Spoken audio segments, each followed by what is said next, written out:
दोस्तों सब्सक्राइब करें और इस बेल आइकन को दबाएं और पाएं वीडियो सबसे पहले। मैं भारत को भारतीयता की मान्यता के आधार पर फिर से खड़ा करना चाहता हूं, उस काम में लगा हूं। दूसरा पित्त का हिस्सा बहुत क्लियर है, एकदम स्ट्रेट फॉरवर्ड है कि घी ज्यादा खाएंगे पित्त आपका हमेशा सम रहेगा।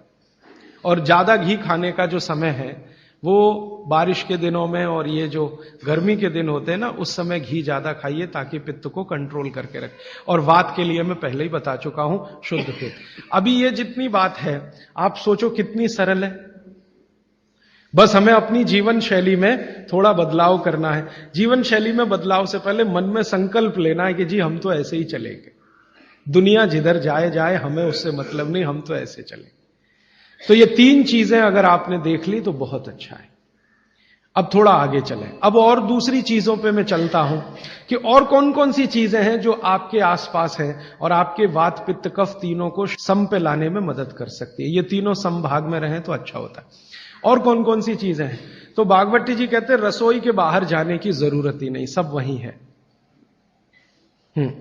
भागवती जी ने एक सूत्र लिखा है, दुनिया का सबसे बड़ा औषधि केंद्र हमारा रसोई घर है। सबसे बड़ा औषधि केंद्र रसोई घर है। अब दुर्भाग्य से हम रसोई में जिनको मसाला कहते हैं ना, मसाला, वहां मसाला कुछ नहीं है, सब औषधि है। मसाले का और औषधि का अंतर मालूम है? ये मसाला तो शब्द ही भारत का नहीं है, पहले तो ये बता दूंगा। ये अरबिक शब्द है, फारसी से अरबी में आया, अरबी से हमारे घुस गया, हिंदी में और जगह जगह घुस गया। ये विदेशी आए तो ये शब्द भी आया। हिंदुस्तान में 17वीं 18वीं शताब्दी का साहित्य जब मैं पढ़ता हूं तो जब तक मुगलों का राज्य रहा तब तक मसाले शब्द का बहुत उपयोग है। मुगलों के राज्य के पहले एक भी जगह किसी भी शास्त्र में मसाला नहीं है। चरक संहिता पढ़ी मैंने, कहीं भी मसाला नहीं है उसमें। सुश्रुत में कहीं मसाला नहीं है, बागवट की कहीं मसाला नहीं है। पुराने जितने लेखक हुए हैं ना 10वीं शताब्दी के पहले के, कहीं भी किसी ने मसाले शब्द का इस्तेमाल ही नहीं किया। हर जगह है तो औषधि है, औषधि औषधि, जीरा औषधि, धनिया औषधि, ये औषधि के रूप में है। तो इनकी जो प्रॉपर्टीज हैं रसोई घर की औषधियों की, ये सब आपके चिकित्सा के लिए है। अब मुझे समझ में आता है कि हमारे पुराने जमाने की माताएं बहनें, जो हमारी दादी हैं, नानी हैं, उन्होंने अपनी अपनी बेटियों को जो कुछ सिखाया, सब्जी बनाना तो क्या क्या डालना, जीरा चाहिए, धनिया चाहिए, हींग चाहिए, मात्रा कितनी कितनी चाहिए, वो सब बड़े वैज्ञानिक और चिकित्सक लोग रहे होंगे। क्योंकि रोज हमारे शरीर में वात पित्त कफ की स्थिति सम और असम होती रहती है। आप जानते हैं सुबह जो है ना वात ज्यादा होता है शरीर में, सुबह सुबह। दोपहर को पित्त ज्यादा होता है, शाम को कफ ज्यादा होता है। तो ये पूरे 24 घंटे में ऊपर नीचे होता रहता है। तो 24 घंटे में जो वात पित्त कफ ऊपर नीचे होता रहता है, तो सब्जियों में उसी के हिसाब से औषधियां डाली जाती है।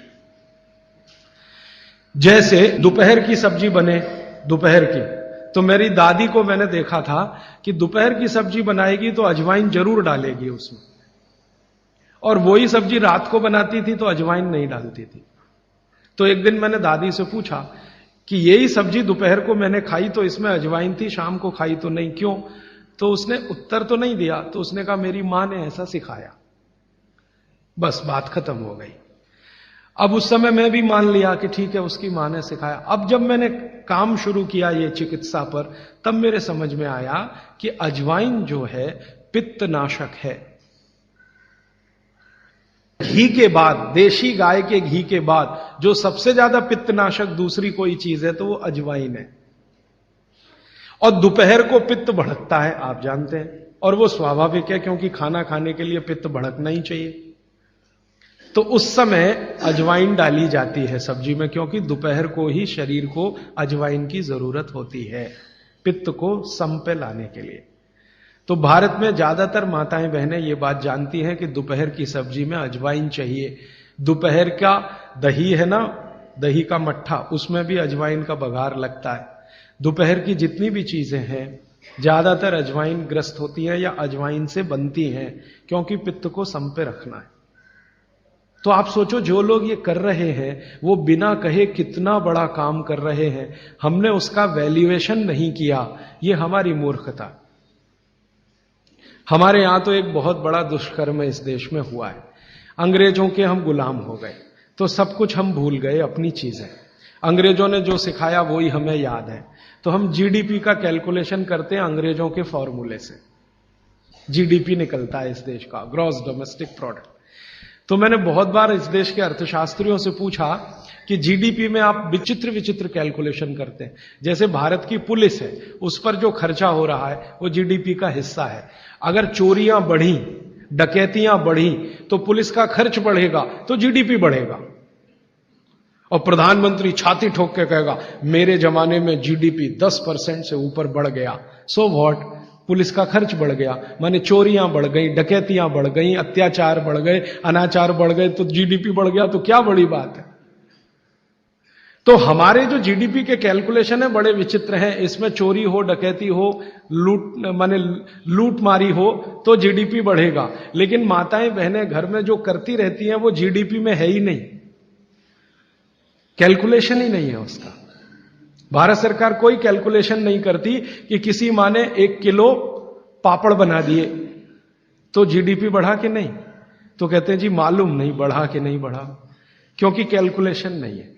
किसी माँ ने दाल की बड़ी बना दी 5 किलो दाल की, तो जीडीपी बढ़ा कि नहीं बढ़ा। आपका मन क्या कहता है, बुद्धि क्या कहती है, बढ़ा कि नहीं बढ़ा। किसी ने बड़ी बना दी, किसी ने पापड़ बना दिए, किसी ने कुछ बना दिया, किसी ने गोंद के लड्डू बना दिए, किसी ने मावे का कुछ बना दिया, तो जीडीपी तो बढ़ ही रहा है, लेकिन हम कैलकुलेट नहीं कर रहे हैं उसको, क्योंकि अंग्रेजों के यहां महिलाओं का किया हुआ काम महत्व का नहीं माना जाता। अंग्रेजों के यहां ये जो अंग्रेज जात है ना दुनिया में, ये महिलाओं के किए हुए काम को काम ही नहीं मानती। आपको मालूम है 2000 साल यूरोप में महिलाओं को पुरुषों से हमेशा कम वेतन मिलता रहा, और आज भी है ये कई देशों में। वो मानते ही नहीं कि इनका कोई काम है। क्यों? वो महिलाओं में आत्मा नहीं मानते। हां, यूरोप का सबसे बड़ा दार्शनिक है प्लेटो, वो कहता है कि स्त्रियों में आत्मा ही नहीं होती,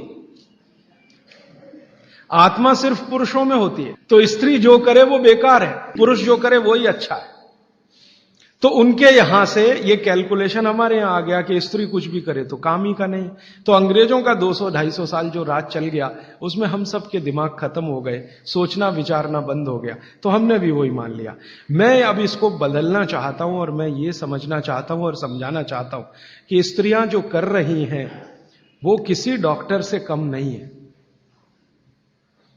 बस अंतर इतना है कि डॉक्टर को आप फीस देकर उससे एडवाइस ले रहे हैं, हमारी दादी नानी फोकट में वही एडवाइस दे रही है, धनिया खाओ, जीरा खाओ और ये अजवाइन खाओ, आपके पेट की गैस खत्म हो जाएगी।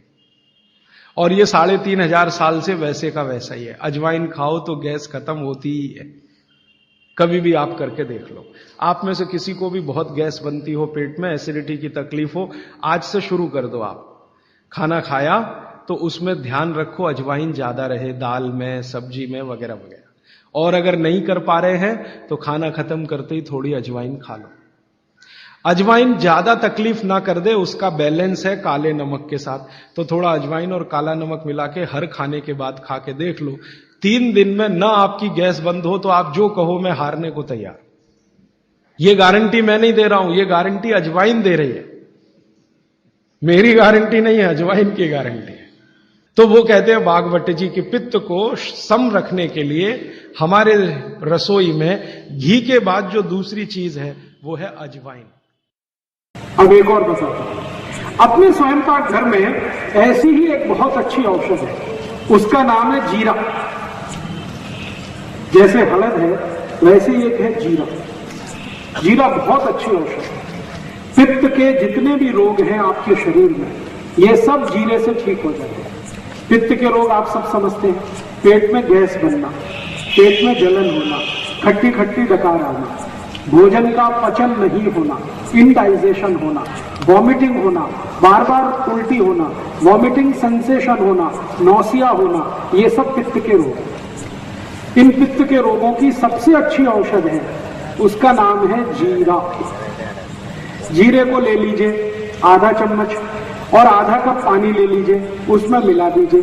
पानी को खूब गर्म कर लीजिए, पानी को फिर ठंडा कर लीजिए। ठंडा करके इस पानी को चाय की तरह से पी लीजिए और जो जीरा उसमें है उसको चबा के खा लीजिए। तो नियमित रूप से अगर सुबह सुबह आपने लेना शुरू किया तो ये जीरा पित्त के सभी रोगों को आपके शरीर से बिल्कुल दूर कर देगा। गैस बनना बंद हो जाएगी, खट्टी डकारें आना बंद हो जाएंगी, भोजन की जो अपच है वो ठीक हो जाएगी, वॉमिटिंग सेंसेशन बिल्कुल ठीक हो जाएगा, इंडाइजेशन बिल्कुल ठीक हो जाएगा। ये सब बीमारी पित्त से संबंधित जितनी भी हैं, जिनको भी कहते हैं ना पित्त बिगड़ गया है, पित्त बिगड़ गया, उन सबको बोलिए जीरा खाएं। एसिडिटी वही पित्त बिगड़ा, एसिडिटी भी पित्त की ही खराबी है। तो जीरा बहुत अच्छी औषधि है। दोस्तों सबसे पहले तो चैनल सब्सक्राइब करें, फिर लाइक, कमेंट और शेयर करें। और हाँ, हमारा एंड्रॉयड ऐप डाउनलोड करना ना भूलें।